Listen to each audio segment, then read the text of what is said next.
بسم الله الرحمن الرحيم الحمد لله رب العالمين والعاقبة للمتقين والصلاة والسلام على أشرف الأنبياء والمرسلين وعلى آله وأصحابه أجمعين أما بعد.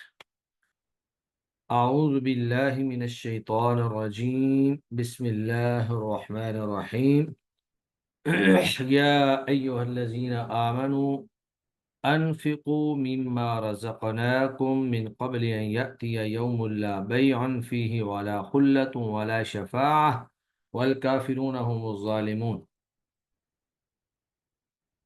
اللہ تعالیٰ فرما رہے ہیں کہ یا ایہا الذین آمنوا، اے ایمان والو، انفقو خرچ کرو، مما اس مال میں سے، رزقناکم جو ہم نے تمہیں رزق دیا، من قبل اس سے پہلے، ان یاتی یوم کہ وہ دن آ جائے، لا بیع جس میں کوئی خرید و فروخت نہیں ہوگی، ولا خلت اور نہ کوئی دوستی کام آئے گی، ولا شفاعت اور نہ ہی کوئی سفارش کام آئے گی۔ تو یہاں اللہ تعالی نے قیامت آنے سے پہلے پہلے خرچ کرنے کا حکم دیا ہے۔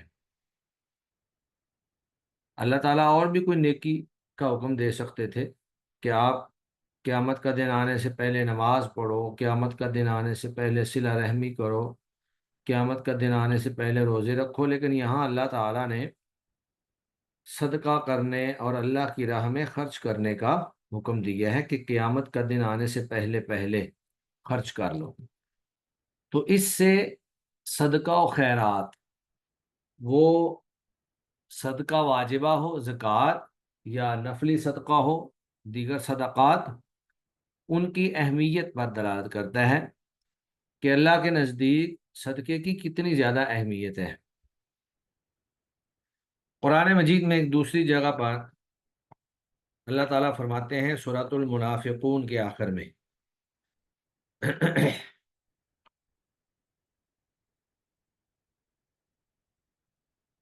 کہ منافق آدمی قیامت کے دن اس بات کا افسوس اور کریں گے، کاش کہ ہم اللہ کی راہ میں کچھ صدقہ کر لیتے۔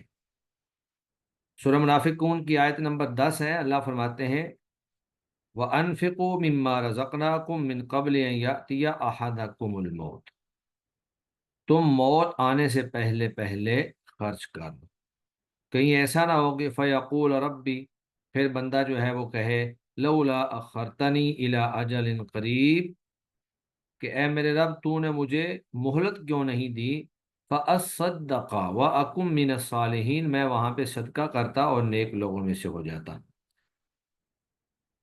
یعنی اس دن انسان اس بات کا اظہار کرے گا، اس خواہش کا اظہار کرے گا کہ اے میرے رب تو مجھے کچھ مہلت اور دے دیتا تو میں وہاں پہ صدقہ کرتا۔ تو صدقہ جو ہے یہ انسان کے رزق میں اضافے کا بھی باعث ہے، اور انسان کے درجات کی بلندی کا بھی ذریعہ ہے، اور انسان کے اوپر آنے والی مصیبتوں کو دور کرنے کا بھی ذریعہ ہے، اور اللہ رب العزت کی رحمتوں کے نزول کا بھی ذریعہ ہے۔ ایک حدیث شریف کے اندر آتا ہے قیامت والے دن اللہ تعالیٰ بندے سے کہیں گے کہ میں تیرے پاس پیاسا آیا تھا تو نے مجھے پانی نہیں پلایا، میں تیرے پاس بھوکا آیا تھا تو نے مجھے کھانا نہیں کھلایا، میں تیرے پاس بے لباس آیا تھا تو نے مجھے کپڑے نہیں پہنائے۔ تو بندہ کہے گا کہ یا اللہ آپ تو احکم الحاکمین ہیں، آپ کو تو ان چیزوں کی ضرورت ہی نہیں ہے، آپ ان چیزوں کے محتاج نہیں ہیں۔ تو اللہ کہیں گے کہ میرا فلاں بندہ تیرے پاس پیاسا آیا تھا تو نے اس کو پانی نہیں پلایا، فلاں بندہ بھوکا آیا تھا تو نے اس کو کھانا نہیں کھلایا، فلاں بندہ ننگا آیا تھا تو نے اس کو کپڑے نہیں پہنائے۔ تو اگر تو ان کو پانی پلا دیتا، کھانا کھلا دیتا، کپڑے خرید کر دے دیتا تو وہاں پر مجھے پاتا۔ تو صدقہ جو ہے اللہ کو بہت پسند ہے۔ جب انسان اللہ کی راہ میں صدقہ کرتا ہے تو اللہ تعالیٰ انسان کے رزق کے اندر کشادگی فرما دیتے ہیں۔ قرآن مجید میں اللہ فرماتے ہیں من ذا الذی یقرض اللہ قرضا حسنا فیضاعفہ لہ اضعافا کثیرہ، کہ کون ہے جو اللہ کو قرض دے اور پھر اللہ اس کو کئی گنا بڑھا کر واپس کرے۔ تو اللہ تعالیٰ کی راہ میں کچھ بھی خرچ کرنے سے اللہ تعالیٰ کئی گنا زیادہ جو ہے وہ عطا فرماتے ہیں۔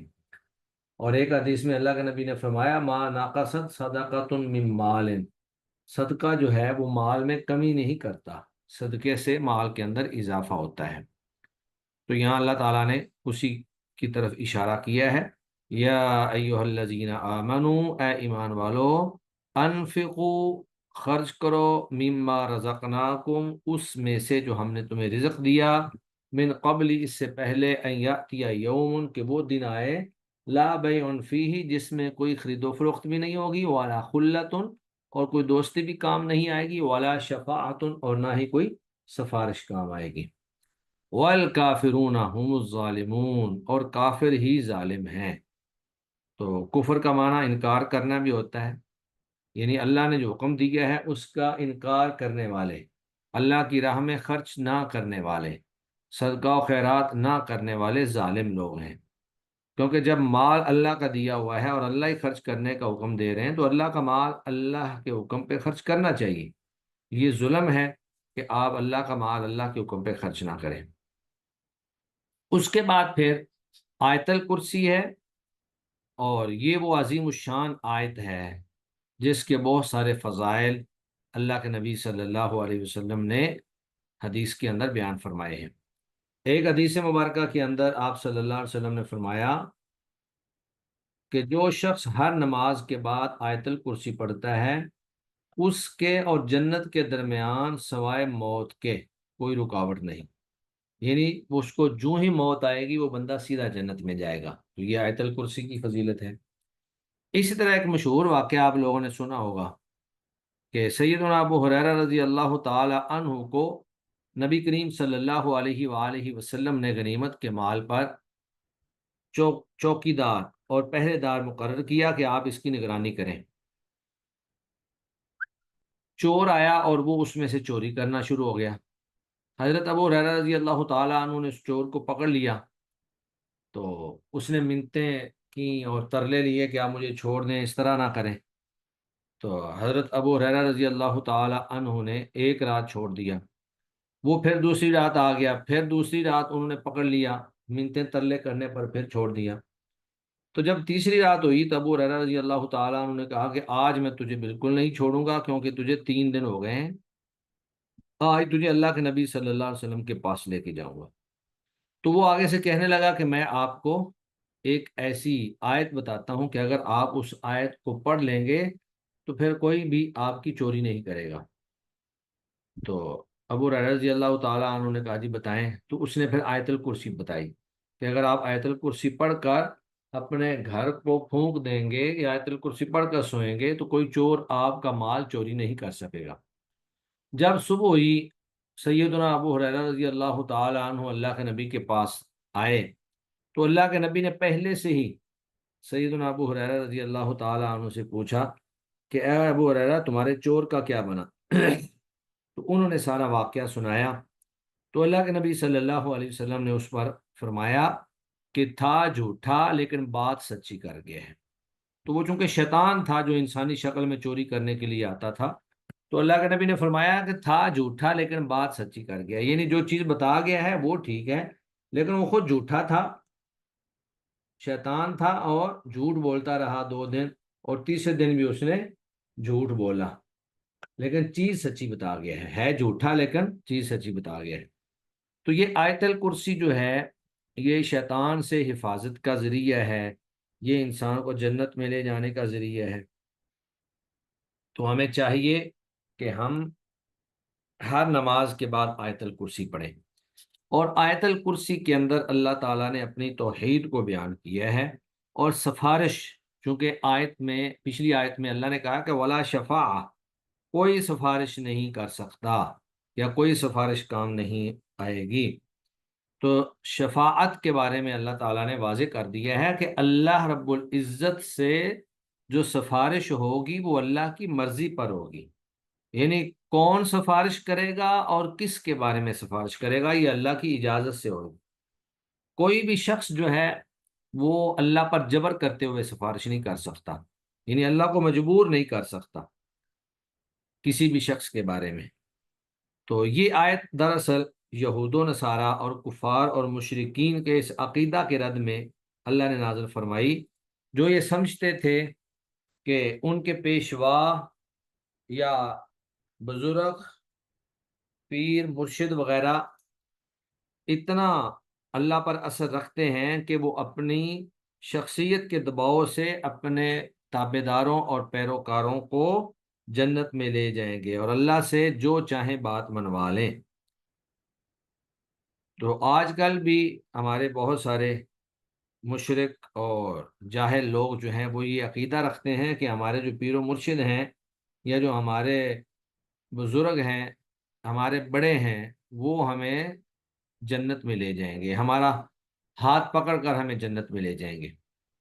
تو ایسا کوئی بھی نہیں کر سکتا۔ اللہ کے نبی صلی اللہ علیہ وسلم نے تو فرمایا تھا کہ میں نہیں جانتا کہ ما یفعل بی ولا بکم، مجھے نہیں پتا کہ کل قیامت کو میرے ساتھ کیا ہوگا اور آپ کے ساتھ کیا ہوگا۔ حتیٰ کہ انہوں نے اپنے خاندان کے افراد کو ایک ایک کو بلا کر کہا کہ نیک عمل کر لو، عمل ہی تمہارے کام آئے گی، کل قیامت کے دن میں تمہارے کسی کام نہیں آ سکتا۔ حتیٰ کہ اپنی پیاری بیٹی سیدہ فاطمہ رضی اللہ تعالی عنہا سے بھی یہی کہا کہ انقذی نفسک من النار، اپنے آپ کو جہنم سے بچا لو، فإنی لا اغنی عنک من اللہ شیئا، میں کل قیامت کے دن تیرے بھی کسی کام نہیں آ سکتا۔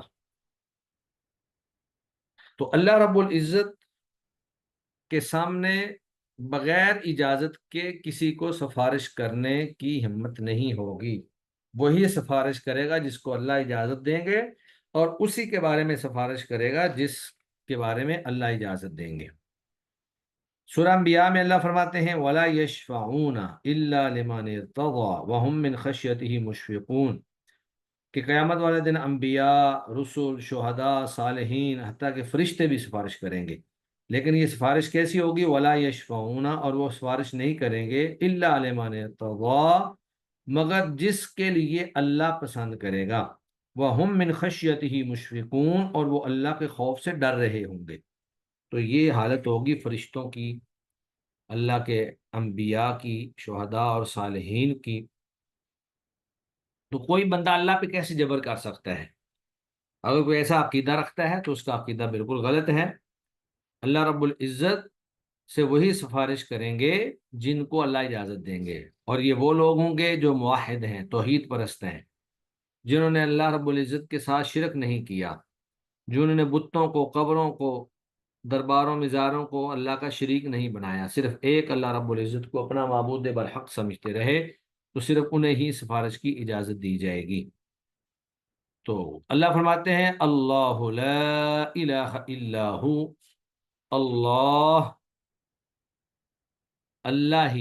اللہ ہی ہے، یعنی وہ اللہ ہے، لا الہ الا ہو، جس کے سوا کوئی سچا معبود نہیں، معبود برحق نہیں، الحی القیوم، وہ زندہ ہے، القیوم، سب کو سنبھالے ہوئے ہے، قائم رکھے ہوئے ہے، لا تأخذہ سنۃ ولا نوم، نہیں آتی اسے سنۃ، اونگ، ولا نوم، اور نہ ہی نیند، یعنی ساری کائنات کو اس نے سنبھالا ہوا ہے، نظام کائنات کو وہ چلا رہا ہے، نہ اسے اونگ آتی ہے نہ اسے نیند آتی ہے۔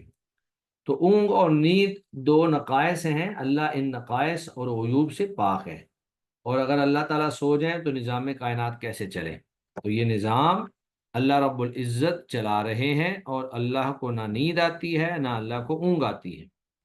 لہو ما فی السماوات و ما فی الارض، اسی کا ہے جو کچھ بھی آسمانوں میں ہے اور جو کچھ بھی زمین میں ہے، یعنی آسمان و زمین میں جو کچھ موجود ہے اس میں تمام مخلوقات آ جاتی ہیں، تمام چیزیں آ جاتی ہیں، جو کچھ بھی آسمان و زمین میں موجود ہے وہ سب اللہ کا ہے، اللہ اس کا مالک ہے۔ من ذا الذی، کون ہے جو یشفع عندہ، اس کے سامنے سفارش کرے، الا باذنہ، مگر اس کی اجازت سے، یعنی اس کی اجازت کے بغیر کون اس کے سامنے سفارش کر سکتا ہے اس کی اجازت کے بغیر؟ یعنی کسی کے اندر یہ طاقت اور ہمت نہیں ہے کہ وہ اللہ رب العزت کی اجازت کے بغیر اللہ کے سامنے سفارش کر سکے، یہ اللہ کی اجازت ہی ہوگی۔ حتیٰ کہ نبی کریم صلی اللہ علیہ وآلہ وسلم جو شفاعت کبریٰ قیامت والے دن کریں گے، اس میں بھی اللہ کے نبی مقام محمود پہ جا کر سجدہ ریز ہو جائیں گے اور ایک لمبا عرصہ جو ہے وہ سجدہ کریں گے۔ تو اس کے بعد پھر اللہ تعالیٰ کہیں گے یا محمد ارفع راسک شفع تو شفع، اے محمد اپنا سر اٹھائیں اور آپ سفارش کریں، آپ کی سفارش کو قبول کیا جائے گا۔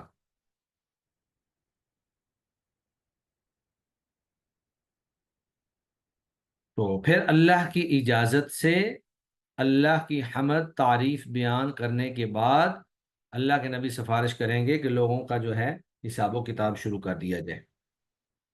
اپنی مرضی سے یا اللہ رب العزت پر دباؤ ڈالتے ہوئے نبی کریم صلی اللہ علیہ وسلم سفارش نہیں کریں گے، بلکہ اللہ کی اجازت سے، اللہ کے حکم سے جو ہے وہ سفارش کریں گے۔ اور یہ وہ مقام ہے جو اللہ تعالیٰ نے نبی کریم صلی اللہ علیہ وسلم کو پہلے سے ہی عطا فرمایا ہے اور اس کے بارے میں بتا بھی دیے ہیں۔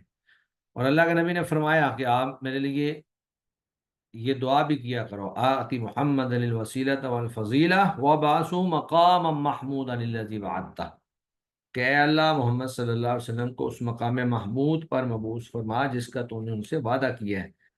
تو یہ خالصتاً اللہ کی عطا ہے، اللہ نے آپ صلی اللہ علیہ وسلم کو عطا فرمائی ہے۔ تو کوئی بھی شخصیت، کوئی بھی نبی، ولی، فرشتہ، اللہ کا مقرب بندہ اللہ پہ جبر کر کے سفارش نہیں کر پائے گا۔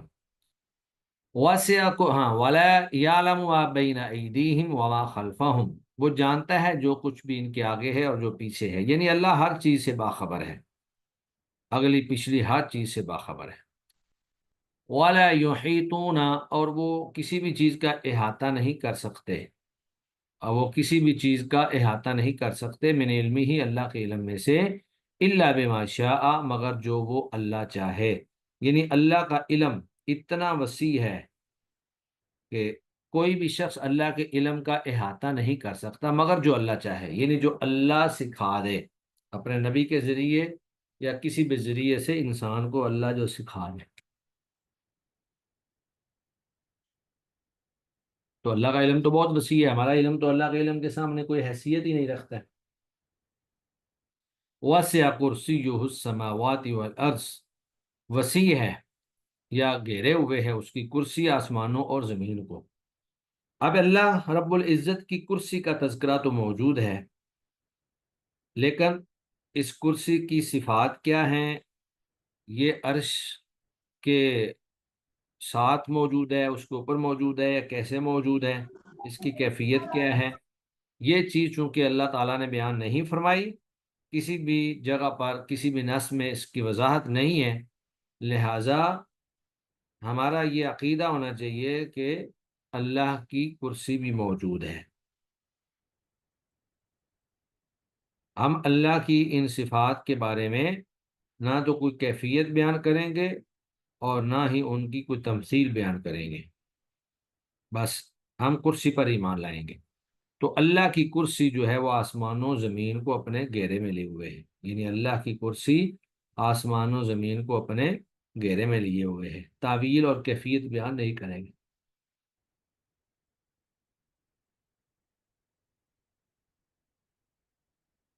وَلَا يَئُودُهُ حِفْظُهُمَا، وَلَا يَئُودُهُ، اور نہیں تھکاتی اس کو، حفظهما، ان دونوں کی حفاظت، کن دونوں کی؟ زمین و آسمان کی حفاظت، یعنی اس نظام کی، نظام کائنات کی جو حفاظت ہے یہ اللہ کو تھکاتی نہیں ہے۔ اللہ کو تو اونگ اور نیند بھی نہیں آتی، تو اللہ کو کیسے تھکاوٹ ہوگی؟ وَهُوَ الْعَلِيُّ الْعَظِيمُ، اور وہ بہت بلند، بہت عظیم ہے۔ العلی، بلند، العظیم، بڑا ہے، اللہ بہت بڑا ہے اور بہت بلند ہے، عظمت والا ہے۔ اس کے بعد پھر اللہ رب العزت نے دین کے بارے میں بتایا کہ لا اکراہ فی الدین، دین میں کوئی زبردستی نہیں ہے، یعنی کسی کو زبردستی مسلمان نہیں کیا جائے گا، دین میں کوئی زبردستی نہیں ہے۔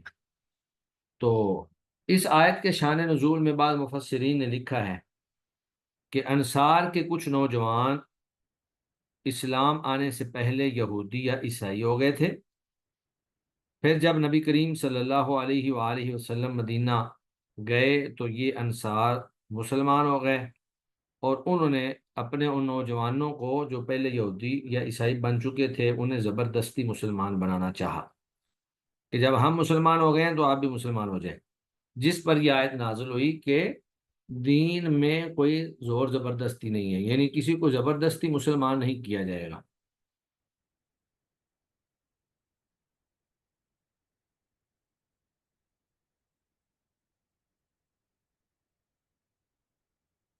اگر کوئی کافر اسلامی سلطنت میں جزیہ وغیرہ دے کر اور اسلامی سلطنت کے اصول اور قوانین کی پابندی کرتے ہوئے وہاں پر رہتا ہے اور لڑائی کے لیے مسلمانوں کے مخالف سمت میں نہیں آتا، تو اس کے اوپر جبر نہیں کیا جائے گا، اسے زبردستی مسلمان نہیں بنایا جائے گا۔ نبی کریم صلی اللہ علیہ وآلہ وسلم نے فرمایا کہ لن يبرح هذا الدين قائما يقاتل عليه عصابة من المسلمين حتى تقوم الساعة، یہ قیامت تک دین قائم رہے گا اور قیامت تک مسلمانوں کی ایک جماعت اس دین کے لیے لڑتی رہے گی۔ تو دین کے لیے لڑائی وہ اس آیت کے متضاد نہیں ہے، وہ دراصل جو لوگ مسلمان ہو چکے ہیں ان کے اسلام پر عمل کرنے کی راہ میں جو رکاوٹیں آتی ہیں ان کو دور کرنے کے لیے یہ جہاد اور لڑائی جو ہے وہ کی جائے گی۔ تو کسی کو زبردستی مسلمان نہیں کیا جائے گا، اگر کوئی مسلمان نہیں ہونا چاہتا تو وہ جزیہ دے کر اسلامی قوانین کے مطابق اگر اسلامی ریاست میں رہے تو اس کو اسلامی ریاست جو ہے وہ تحفظ فراہم کرے گی۔ تو اللہ فرماتے ہیں لا اکراہ فی الدین، دین میں کوئی زور زبردستی نہیں ہے، قد تبین الرشد من الغی، تحقیق ہدایت گمراہی سے واضح ہو چکی ہے، گمراہی بھی سب کے سامنے ہے، ہدایت بھی سب کے سامنے ہے۔ تو اب اگر کوئی شخص خود ہی مسلمان ہوتا ہے، ہدایت پر آتا ہے تو وہ تو ٹھیک ہے، لیکن اگر کسی کو زبردستی آپ لے کر آئیں گے تو وہ درست نہیں ہے۔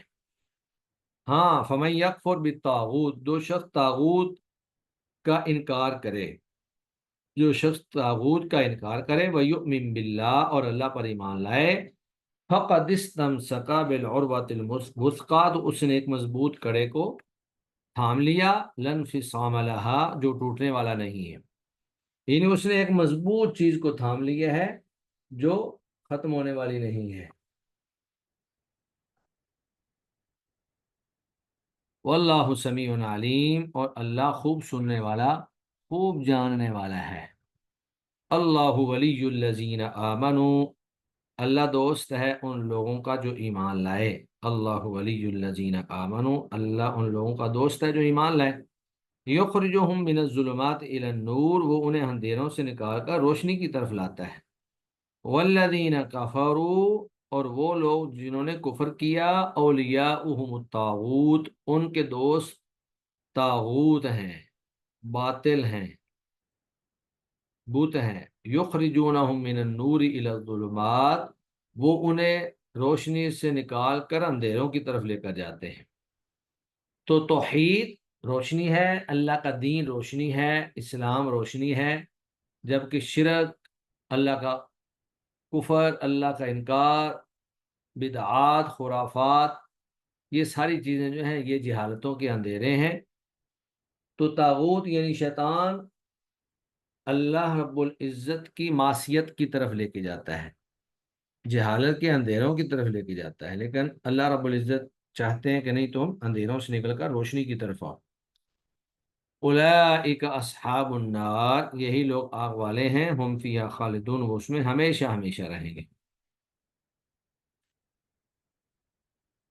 جی، آج کا ہمارا سبق اتنا ہی ہے، تو دوبارہ ترجمہ دیکھ لیں۔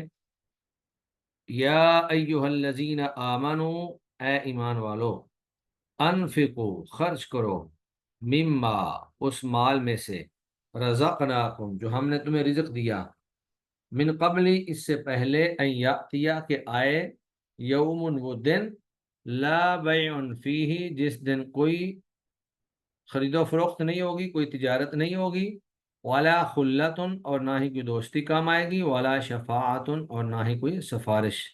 کام آئے گی۔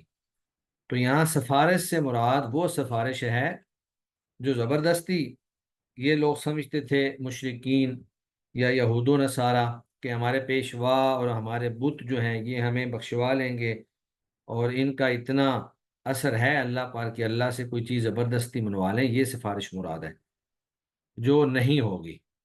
یعنی ایسی زبردستی اور جبر کی سفارش نہیں ہوگی، ہاں البتہ اللہ کی اجازت سے وہاں پر اللہ تعالیٰ سفارش کرنے کی اجازت دیں گے، انبیاء کو، شہداء کو، صالحین کو، نیک لوگوں کو، فرشتوں کو۔ اللہ لا الہ الا ہو، وہ اللہ ہے جس کے سوا کوئی سچا معبود نہیں۔ الحی القیوم، زندہ ہے، سب کو سنبھالے ہوئے ہے۔ لا تاخذہ سنۃ ولا نوم، اسے نہ اونگ آتی ہے نہ نیند۔ لہ ما فی السماوات وما فی الارض، اسی کے لیے ہے جو کچھ آسمانوں میں ہے اور جو کچھ زمین میں ہے۔ من ذا الذی، کون ہے وہ ہستی، کون ہے وہ ذات، یشفع عندہ، جو اس کے سامنے سفارش کر سکے، الا باذنہ، اس کی اجازت کے بغیر۔ یعلم، وہ جانتا ہے، ما بین ایدیہم، جو ان کے آگے ہے، ان کے سامنے ہے، وما خلفہم، اور جو ان کے پیچھے ہے۔ ولا یحیطون، اور وہ نہیں احاطہ کر سکتے، بشیء، کچھ بھی، وہ کسی بھی چیز کا احاطہ نہیں کر سکتے، من علمہ، اللہ کے علم میں سے، الا بما شاء، مگر جو اللہ چاہے۔ وسع کرسیہ السماوات والارض، گھیرے ہوئے ہے اس کی کرسی آسمانوں اور زمین کو۔ ولا یؤودہ حفظہما، اور نہیں تھکاتی اس کو ان دونوں کی حفاظت۔ وہو العلی العظیم، اور وہ اللہ العلی، بہت بلند، العظیم، بہت عظمت والا ہے۔ لا اکراہ فی الدین، دین میں کوئی زور زبردستی نہیں ہے۔ قد تبین الرشد من الغی، تحقیق ہدایت گمراہی سے واضح ہو چکی ہے، ہدایت بھی واضح ہو چکی ہے، گمراہی بھی واضح ہو چکی ہے۔ فمن یکفر بالطاغوت، پس جو طاغوت کا کفر کرے گا، انکار کرے گا، ویؤمن باللہ، اور اللہ پر ایمان لائے گا، فقد استمسک، تحقیق اس نے تھام لیا، بالعروۃ الوثقی، مضبوط کڑے کو۔ العروہ، کڑا، الوثقی، مضبوط، اس نے مضبوط کڑے کو تھام لیا۔ لا انفصام لہا، جو ٹوٹنے والا نہیں ہے۔ واللہ سمیع علیم، اور اللہ خوب سننے والا، خوب جاننے والا ہے۔ اللہ ولی الذین آمنوا، اللہ دوست ہے ان لوگوں کا جو ایمان لائے۔ اللہ اہل ایمان کا دوست ہے، کافروں کا، مشرکوں کا، منافقوں کا اللہ تعالیٰ دوست نہیں ہے۔ تو اللہ اہل ایمان کا دوست ہے۔ یخرجہم من الظلمات الی النور، اللہ انہیں نکالتا ہے اندھیروں سے روشنی کی طرف۔ یخرجہم من النور، ہاں، یخرجہم من الظلمات الی النور، وہ انہیں اندھیروں سے نکال کر روشنی کی طرف لاتا ہے۔ والذین کفروا، اور وہ لوگ جنہوں نے کفر کیا، اولیاؤہم الطاغوت، تو ان کے دوست طاغوت ہیں، شیطان ہیں، اللہ کے باغی اور سرکش لوگ ان کے دوست ہیں۔ یخرجونہم من النور الی الظلمات، وہ انہیں روشنی سے نکال کر اندھیروں کی طرف لے جاتے ہیں، وہ انہیں روشنی سے نکال کر اندھیروں کی طرف لے جاتے ہیں۔ اولئک اصحاب النار، یہی لوگ آگ والے ہیں، ہم فیہا خالدون، وہ اس میں ہمیشہ ہمیشہ رہیں گے۔ یعنی جو اللہ کے نافرمان ہیں، اللہ کے باغی ہیں، اللہ کے سرکش ہیں، یہی لوگ آگ والے ہیں، وہ اس میں ہمیشہ ہمیشہ رہیں گے۔ صدق اللہ العظیم۔ جی، آج کس نے اپنی پریزنٹیشن پیش کرنی تھی؟ امینہ ارباب، جی، ہاں چلیں جی جی، سر۔ آپ سٹارٹ کریں۔ سر میں نے آپ کو شیئر کیا ہے PDF فائنلی آپ شیئر کر دیں۔ اچھا، میں بھی دیکھ، کب کی ہے شیئر آپ نے مجھے؟ ابھی کی ہے؟ اچھا، یہ سر آپ، ابھی کی ہے، جی جی۔ ابھی کی ہے۔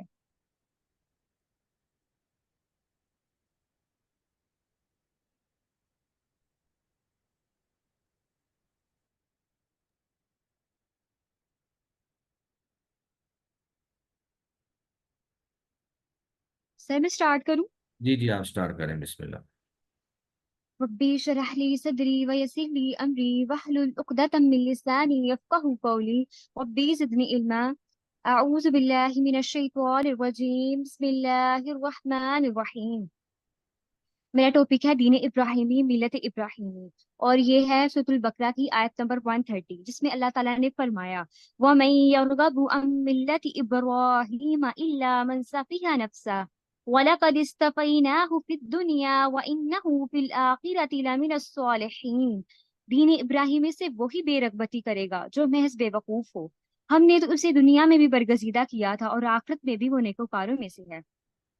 ملت ابراہیمی ہے کیا؟ ملت ابراہیمی ہے کہ حضرت ابراہیم علیہ السلام کا طریقہ، یعنی آپ، یعنی حضرت ابراہیم علیہ السلام جو تھے وہ خالص توحید پہ تھے، ان کا دین خالص توحید تھا، توحید کا تھا، وہ اخلاص کے ساتھ اللہ کی طرف رجوع کرنے والے تھے اور ہر طرح کے شرک سے پاک تھے، اور صرف اللہ تعالیٰ ہی کی بندگی اختیار کرنے والے تھے۔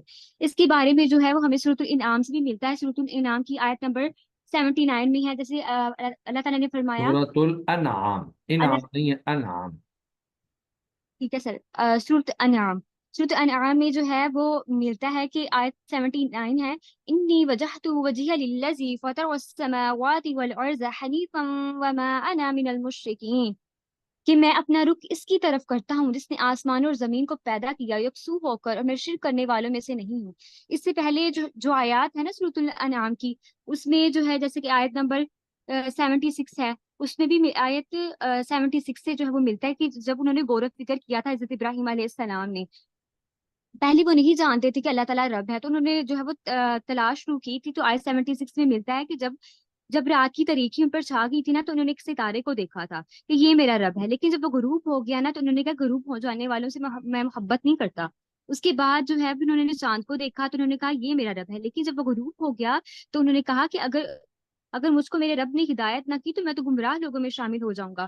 اس کے بعد انہوں نے فرمایا کہ آفتاب کو دیکھا، سورج کو دیکھا تو وہ چمکتا تھا کافی، تو انہوں نے کہا کہ یہ میرا رب ہے، یہ تو بہت بڑا ہے۔ پھر جب وہ بھی غروب ہو گیا تو انہوں نے فرمایا بے شک میں تمہارے شرک سے بیزار ہوں۔